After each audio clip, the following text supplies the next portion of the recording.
Tere tulemast meditsiinilainele. Mina olen Magnus. Mina olen Merit. Mina olen Maarja.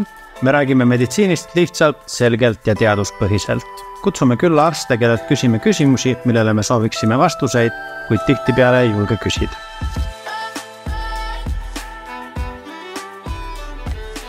Täna on stuudios neuroloog dr. Triin-Heli Nunt, kellega räägime enim levinud peavalutüüpidest, peavalu punastest lippudest ning sellest, kas punane vein aitab või mitte. Tere, Triin. Tervist. Sa oled neuroloog. Jah. Millega neuroloogid tegelevad? Neuroloogid tegelevad närvihaigustega. Ma tean, see termin võib osasid patsiente segadusse ajada, sest närvid, närvilisus, osad arvavad, et see kaldub sinna psühhiaatria valda, aga tegelikult ei ole tegemist psühhiaatriga. Aga just nii-öelda neuroloogiliste ehk siis närvisüsteemi puutuvate haigustega tegelev arst on see, mis minu tiitel. Ehk siis peavalu ka inimesed jõuavad väga tihti sinu juurde? Jah, peavaluga inimesed jõuavad tõenäoliselt neuroloogini mingil hetkel, kui näiteks esmatasandil ei suudeta nendega adekvaatselt ära tegeleda, et ei suudeta neid piisavalt nõustada või siis patsientidel on tungiv soov, nad on kuskilt lugenud, et neuroloog võiks tegeleda nende probleemidega, et siis vahest osa patsiendid ka survestavad perearsti suunavaks neid siis neuroloogi poole. Aga jah, peavalu teemadega me puutume päris palju kokku. Ja see esmatasandil sa mõtledki siis perearsti? Jah, perearst, eks tegelikult erakorralise meditsiini osakond kuulub ka esmatasandi alla, et sageli ka need patsiendid, kellel pea ikkagi valutab, mingil hetkel võivad pöörduda EMO-sse, et abi saada, kui nad ei ole seniste vahenditega lahendusi leidnud. Aga jah, et need patsiendid, kes perearsti või EMO poolt abi ei saa, siis sageli nemad lõpuks jõuavad siis neuroloogi vaate välja. Aga lähmegi võib-olla sellest esmatasandist täiesti rohujuure tasandile ja üleüldse võtame vaatluse alla selle, et miks pea valutab. Millest see tuleneb? See on väga hea küsimus.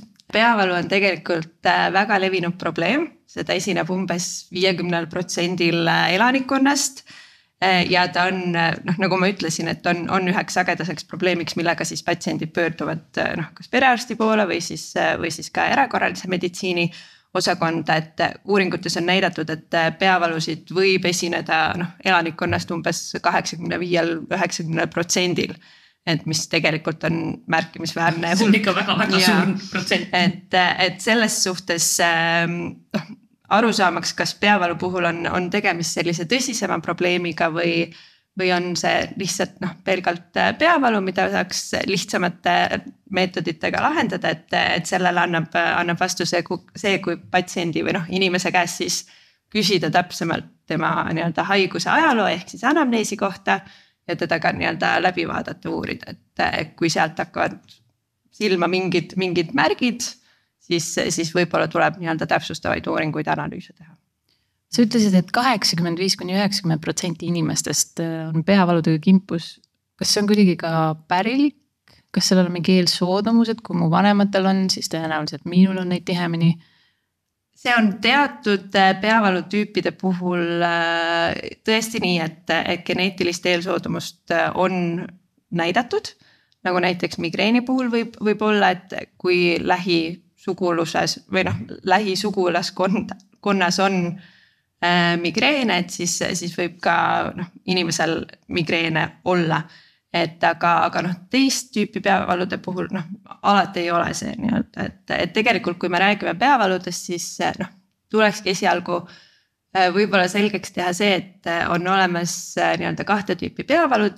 Esimesed on sellised primaarsed peavalud, mille puhul või neid nimetatakse primaarseteks peavaludeks ja see on selline peavalutüüp, mille puhul peavalu ongi nii-öelda see haigus iseenesest.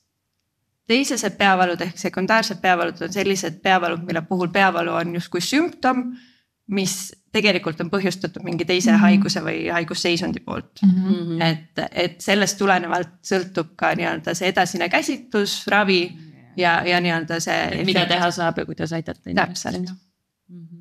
Ehk siis ongi põhimõtteliselt 2 tüüpi, üks see, mis ongi peavalu per se ja teine on siis peavalu kui millegi nii-öelda kaasuv. Jah, täpselt. Et need primaarsed peavalud või esmased peavalud, sinna alla kuuluvad sellised peavalud nagu migreen, pingetüüpi peavalu ja ka kobarpeavalu ja siis teised sekundaarsed peavalud on sellised peavalud, mis on põhjustatud näiteks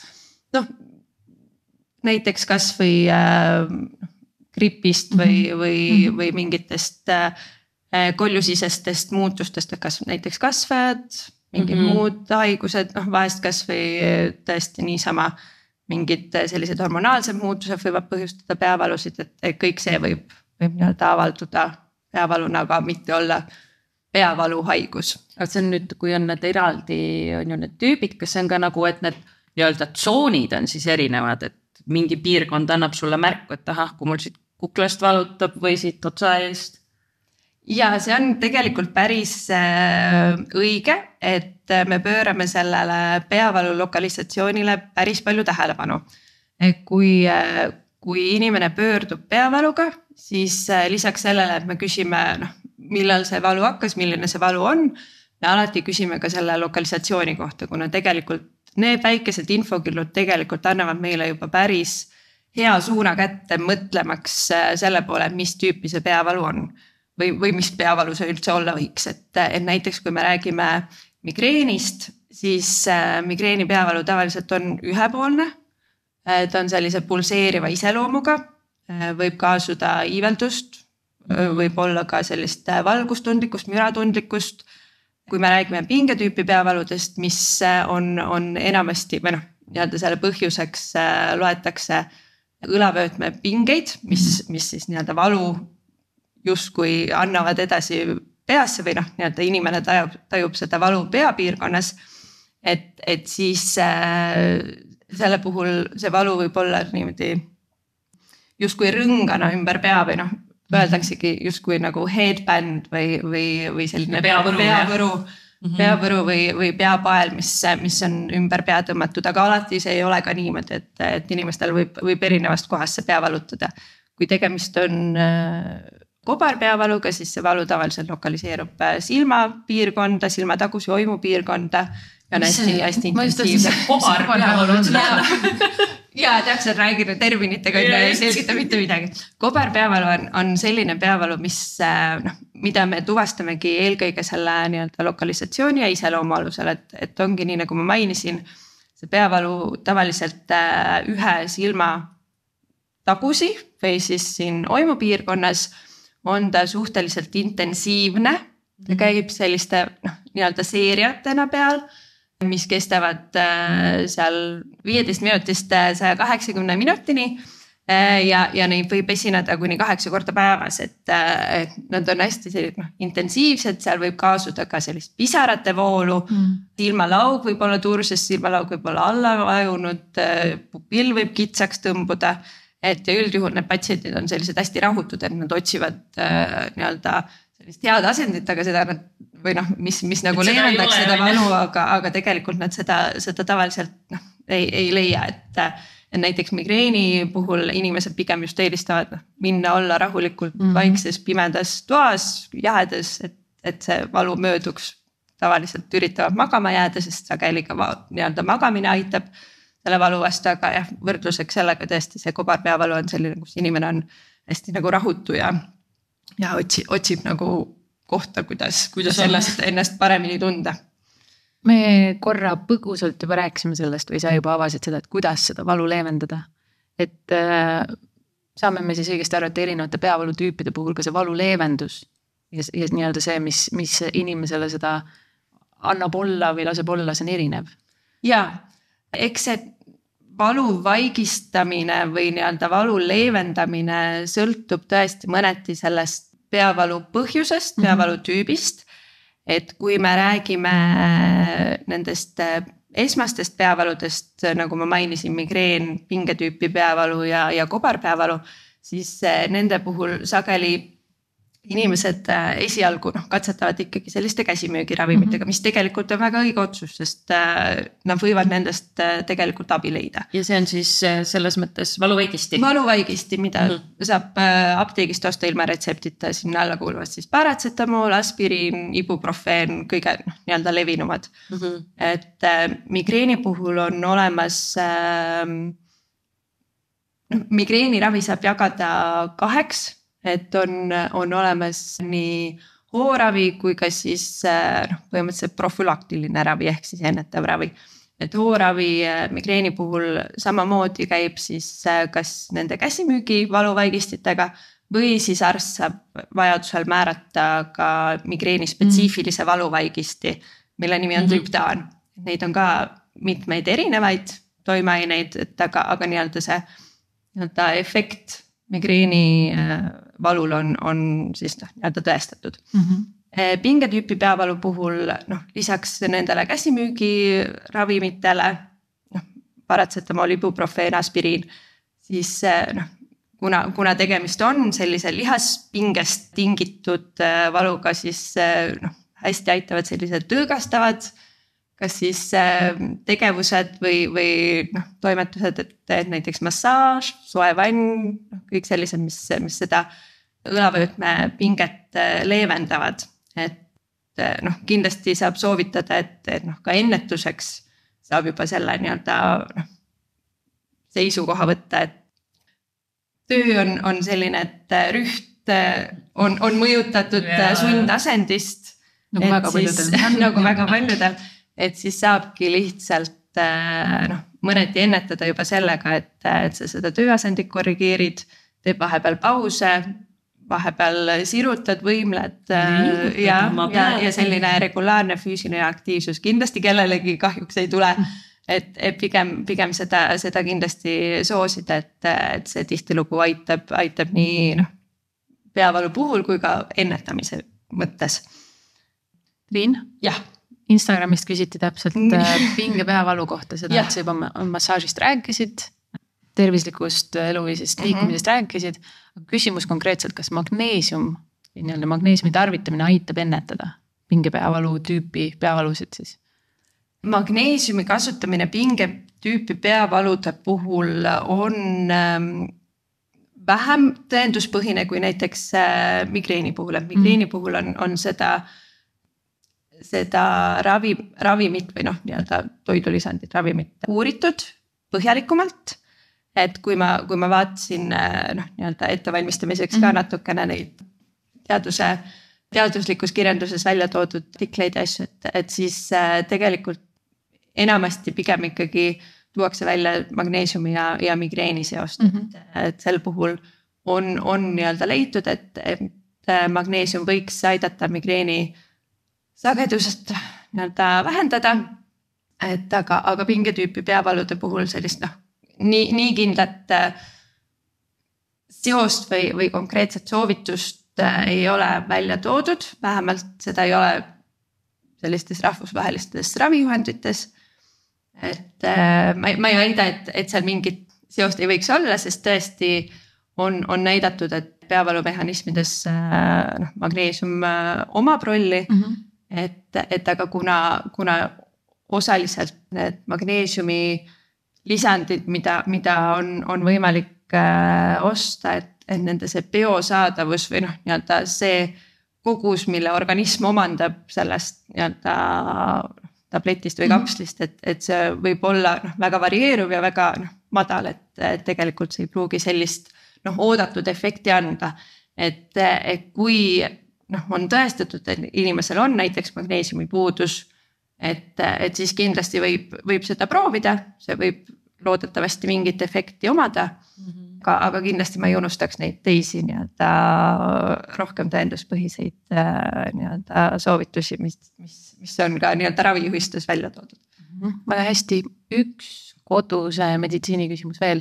Ju tihtipeale öeldakse, et pea valutab, pane midagi külma või oleme ju näinud siin seal müügil neid külmaprille. Kas nendest on abi või miks see külm peavalule mõjub? Selles suhtes küll, et sageli inimesed kas või alateadlikult üritavad ju ma ei tea, külmaveepudeleid või midagi tõesti sinna otsaette või valutavasse piirkonda panna. Ma arvan, et kui see inimest aitab, miks mitte nii-öelda proovida. Arvatav seos seal taga on tulenev sellest, et peavalumehhanismid on tegelikult lõpuni välja selgitamata, et teatud tüüpi nii-öelda nende peavalude puhul on tõesti mingi mehhanismid teatud määral välja selgitatud, on leitud mingid, kas siis keemilised ühendid, mis seal nii-öelda osa võtavad või siis nii-öelda ka füüsilised muutused, mis on, et üks tõesti on mida nii-öelda hüpoteesina tuuakse, on see veresoonte nii-öelda laienemine, sealt loogiliselt tuletatuna, et külmas veresooned võiksid nii-öelda samamoodi reageerida, et seeläbi siis võib-olla seda nii-öelda leevendust tuua. Nii-öelda kui ta aitab, ta võib väga kenasti nii-öelda toetava ravina või nii-öelda meetodina seal koduses, ma ei saa öelda apteegis, aga nii-öelda tegevuskavas olla. Et miks mitte. Hästi. Aga ütleme nüüd, ma olen ära proovinud valuvaigistit, ma olen olnud pimedas, ma olen olnud külmas, aga ei lähe peavalu üle. Millal peaks pöörduma arsti poole? See on igati õigustatud küsimus. On teatud nii-öelda kriteeriumid või nähud, mis kindlasti vajavad sellist kiiremat tähelepanu. Et kui peavalu on näiteks väga järsku tekkinud, ta on väga tugev, temaga kaasuvad mingid sellised teistmoodi sümptomid, mida varasemalt inimene ei ole kogenud, näiteks mingid nägemishäired või surinad või üks kehapool läheb nõrgaks või mingid sellised täiesti ootamatud nähud, mida inimesel muidu tavaliselt ei ole. Et siis kindlasti tuleks ikkagi kiiremas korras, sel juhul pigem ikkagi juba erakorralise meditsiini osakonda pöörduda. Ja muidugi võiks kontakti otsida ka siis, kui peavalu muutuvad oma iseloomult, et kui muidu on inimesel kindel loomuga peavalu, ütleb, et mul on kogu aeg sellised peavalud olnud, aga nüüd on tekkinud mingi uus peavalu, mis on teistsuguse iseloomuga, kas näiteks on valu tugevnenud või valu sagedus on kasvanud või on sinna veel mingi iseloom on muutunud, et siis kindlasti tuleks ka ikkagi nii-öelda natukene täpsustavaid uuringuid teha selles osas, et kas seal on mingi muu põhjus all. Mis seal, mul tekib nagu see küsimus, et kui see pea valutab, mis sul tegelikult seal peas toimub? Mis seda nagu, ma saan aru, sa enne mainisid ka, et seda ei ole otseselt, eks ole. Ja, kõik need mehhanismid ei ole lõpuni selged. Et on tõesti nii-öelda teatud hüpoteese, mida tuuakse välja teatud peavalude puhul. Nii-öelda nende teiseste peavalude, mille puhul see peavalu on siis nii-öelda sümptom, et siis on natukene lihtsam, et sa tead, et see teine haigusseisund on nii-öelda selle peavalu põhjuseks. Aga nende primaarsete või esmaste peavalude puhul on jah nii-öelda neid hüpoteese, mis seal peakolu sees toimub, aga see võib-olla läheb juba natukene liiga metatasandile ja detailseks laskumiseks, et mis ma arvan, et on oluline teada, on see, et aju iseenesest ei ole valutundlik.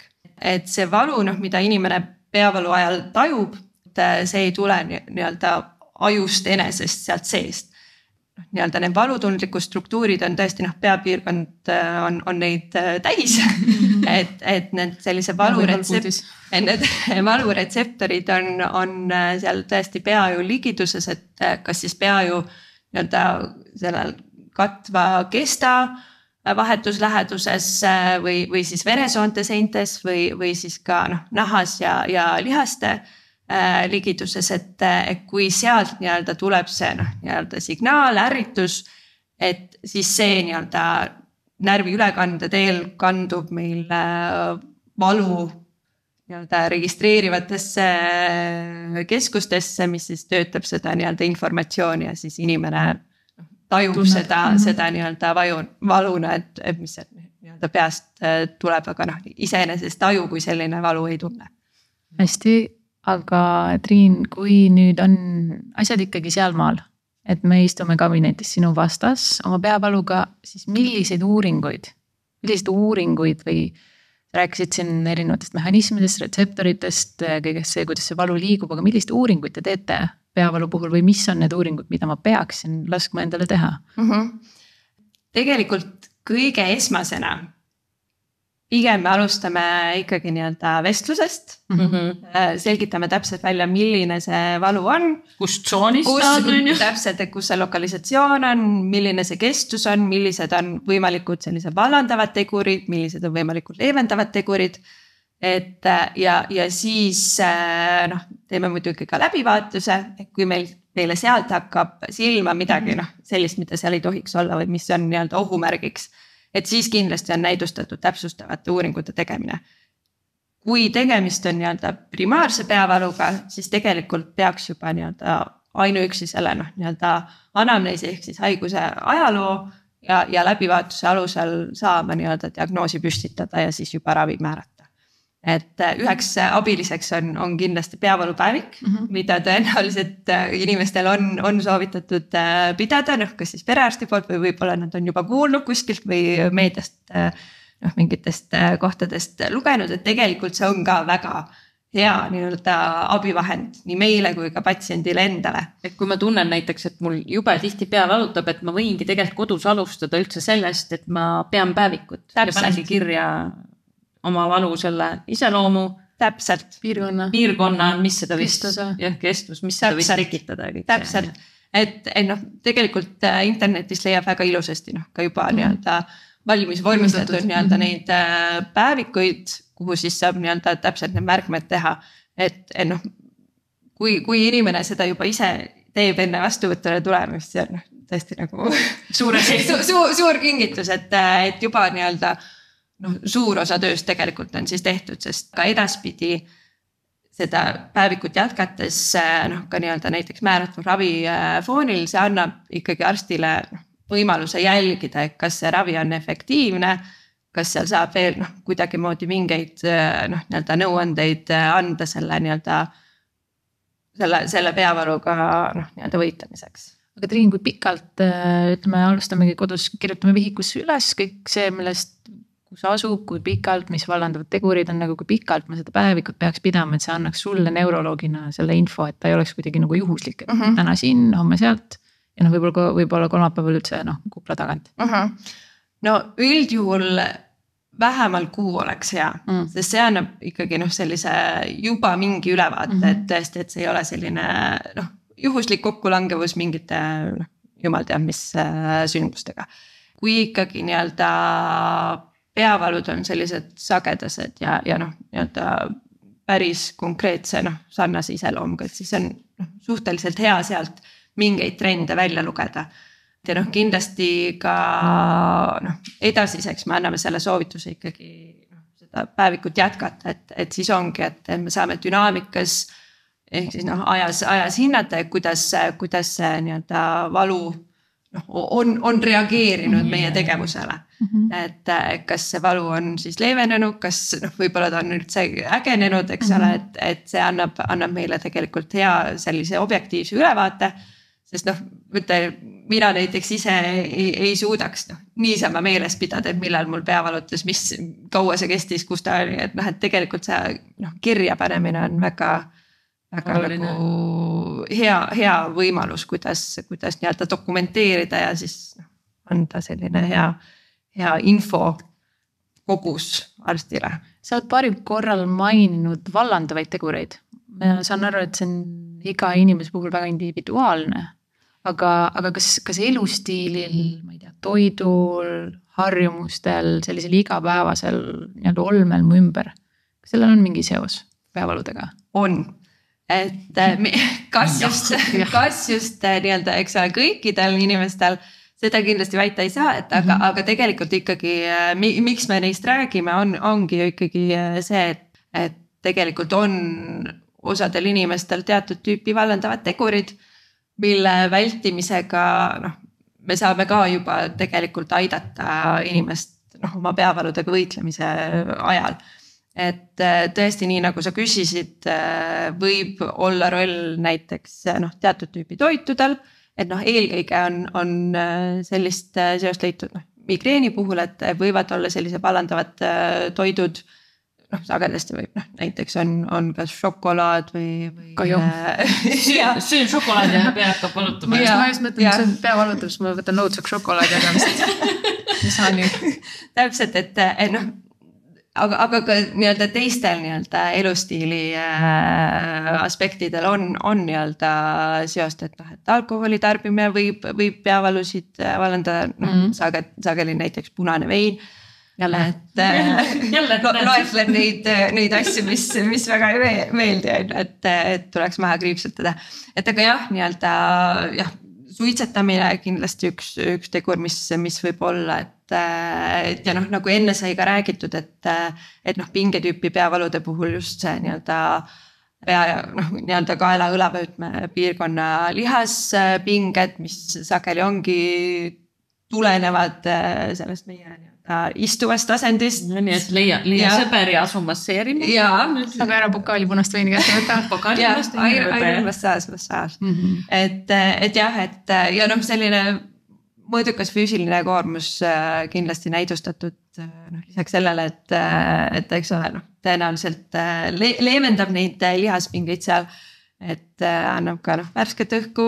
Kuidas see on, mul tegib näiteks see mõte praegu, et mina ise enda puhul tunnen näiteks seda, et kui ma pole tarbinud piisavas koguses vett või mina kohvijoojana vahest ka, kui mul jääb see hommikukohvi ikkagi joomata, ma mõne aja pärast tunnen, et siuke vastik tuksuv tunne on peas, et see on ka kõik loogiline, jah? Jaa, et kindlasti selline vedeliku ebapiisav tarbimine on üheks sagedaseks peavalu põhjuseks.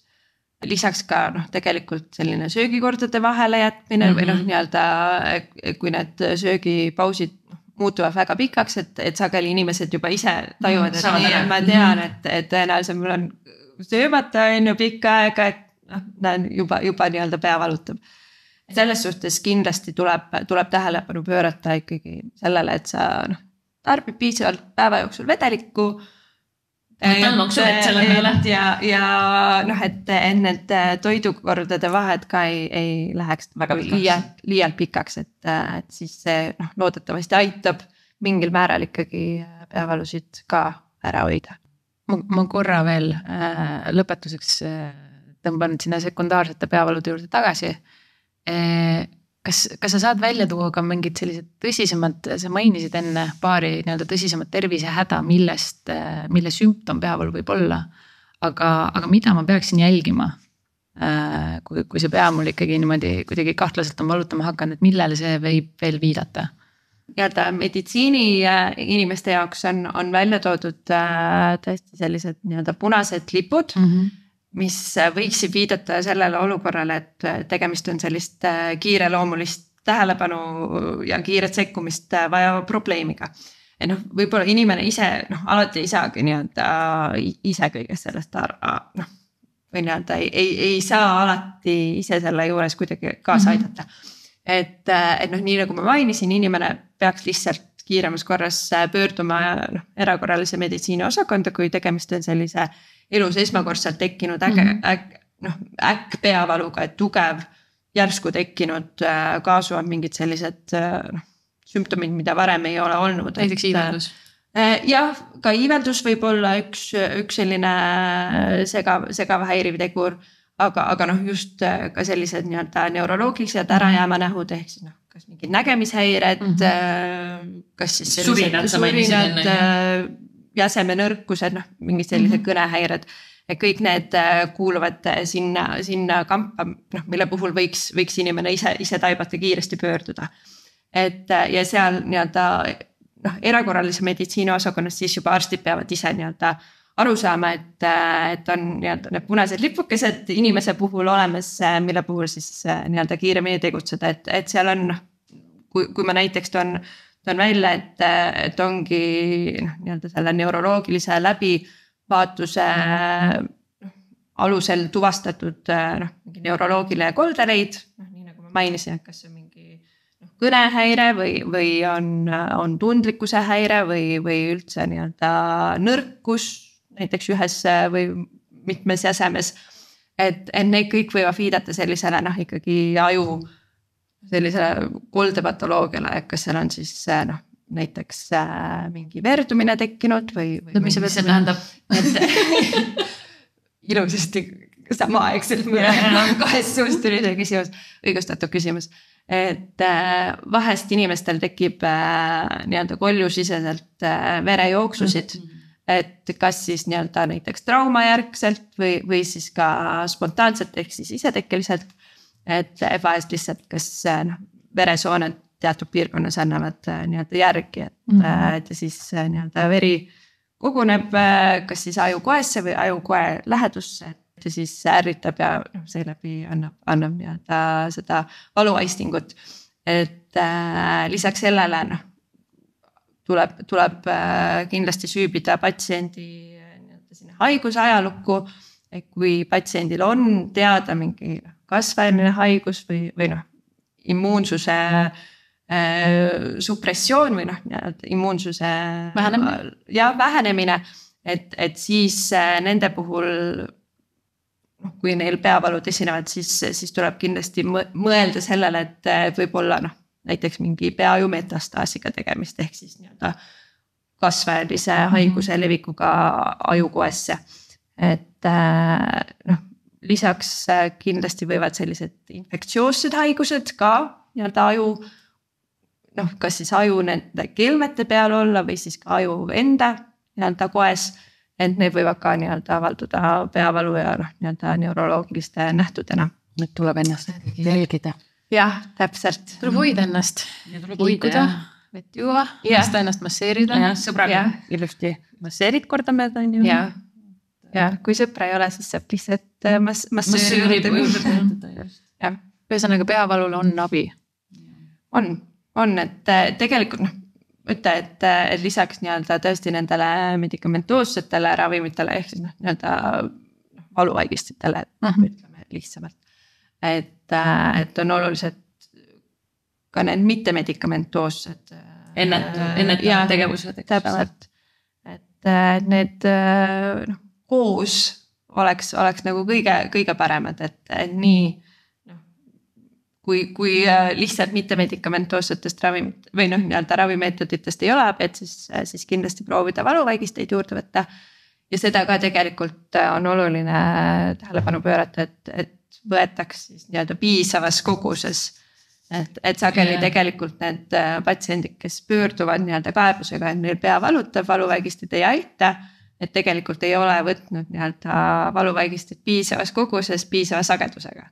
Tasub lugeda ravimi juhendit. Jah, täpselt, et või siis kas või perearstiga nõu pidada või helistada sinna perearsti nõuande telefonile, et nemad sealt kindlasti oskavad nii-öelda nõu anda, kuidas mingit ravimit sel puhul tarvitada. Ja kui paned tähele punaseid lipukesi, millest me ka rääkisime. Siis on selle kiirema loomuline pöördumine EMO-sse, et kiirabi ja. Väga palju põnevaid teadmisi. Aitäh sulle, Triin. Palun. Aitäh sulle. Aitäh, et oled meiega meditsiinilainel. Leiad meid ka Instagramist ning postkasti ootame küsimusi ja tagasisidet. Kohtumiseni järgmisel lainel.